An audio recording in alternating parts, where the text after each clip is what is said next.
Welcome back to Meet the Ministers. In addition to ministers, on this program we'll be speaking to shadow ministers as well.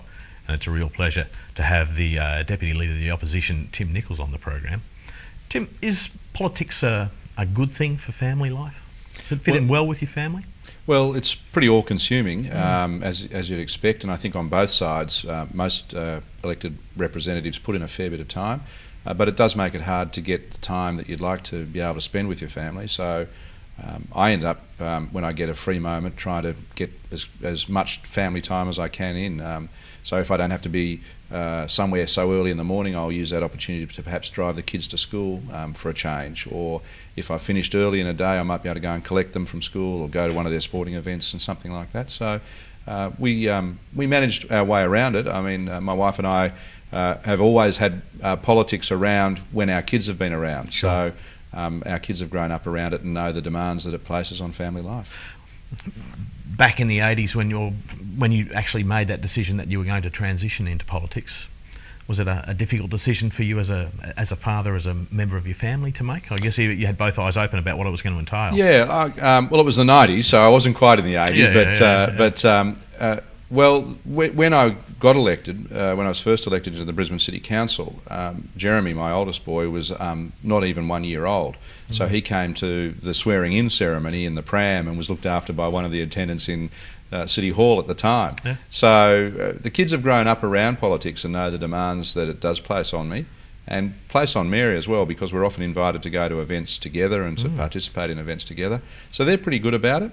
They've also seen some pretty amazing things that perhaps other kids their age might not have seen, and that's worked out pretty nicely for them on some occasions. Yeah, we have you're there with your lovely wife on screen now. Right, okay, well that's that was at a function that we went to with some friends actually. That's the AEIOU Charity Foundation Ball that was held at City Hall. And we've got some friends who are very much involved in that organisation, and that was another night that we were out and that the babysitters were in. So that's part and parcel of the life that you lead. So if you can get a Saturday morning away, or perhaps a Sunday afternoon, how do you spend your time? I know you like to get out in the tinny and do a bit of fishing. Yeah, well, Saturday mornings are now taken up by sport, and really have been now for 4 or 5 years. I've got 2 boys, and both of them love playing rugby, and I was coach and referee for a couple of years. I've given that a bit of a way these days. I found out I was losing more votes than I was gaining with some of my decisions, so I had to move on a bit.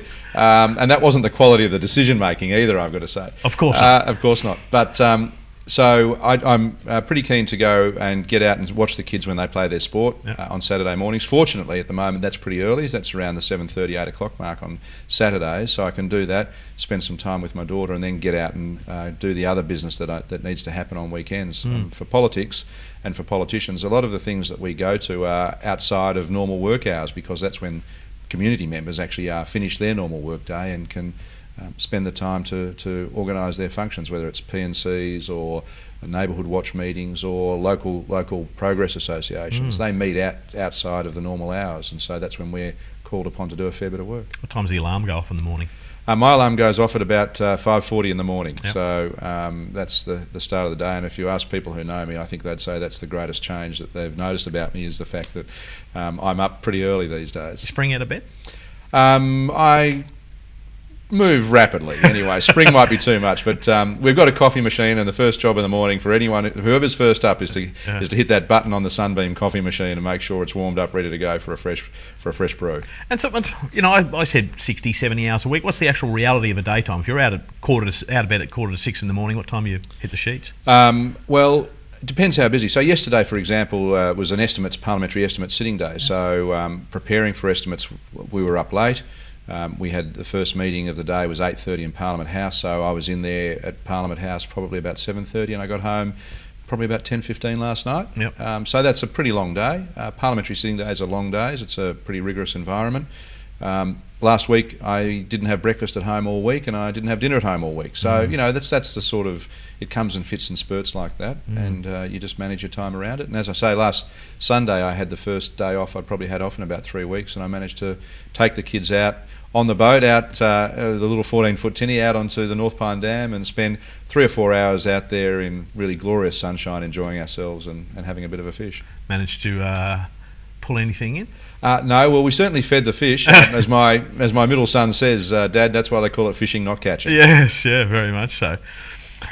As the kids are growing up, do you put a timeline on your involvement in politics? You know, is there a time when you're thinking that the kids might need more input from me? Maybe as they're leaving school, it might allow you opportunities to even become more involved. I don't know if you can actually become more involved than you are now. Does your kids' education kind of set a precedent for what you're planning in the future? Well, I think at this stage of proceedings, we've got a reasonable. Our family has a reasonable sort of working relationship in terms of how we fit our time in, where the kids are in their schooling and their education. My wife Mary is an occupational therapist, and she works at 2.5 days a week. So our routine is pretty well established, and we know where everyone is, reasonably likely to be during the day and what's going on. Yep. And I guess we'll take it as it gets older and see how it affects the kids. Fortunately, my business politics hasn't affected the kids so far. We're pretty conscious of being alert to anything that might happen. There's people with different opinions, and it flows through children, and so we're pretty conscious of those sorts of things. But we've been really lucky. The community's pretty good about that sort of thing. That's that's what I do. It's not what my kids do, and so that's worked out really very well. And I don't see a timeline on it. I think there'll come a time at some stage, and I don't know when that will be, where you might say it's time actually now for the next generation to come through. And I think that happens, and it should happen in all organisations, where you say, I've done my bit, and it's now an opportunity for someone else to come through. But that hasn't happened yet for me. Is it a big deal for the kids, having a father who's a politician? It is a little bit. They come home and say all their mates saw you on TV last night. I'm not sure whether that's good or bad. They were still at the stage where being on TV is quite an interesting thing, as you know. Kids sort of like to see that type of thing.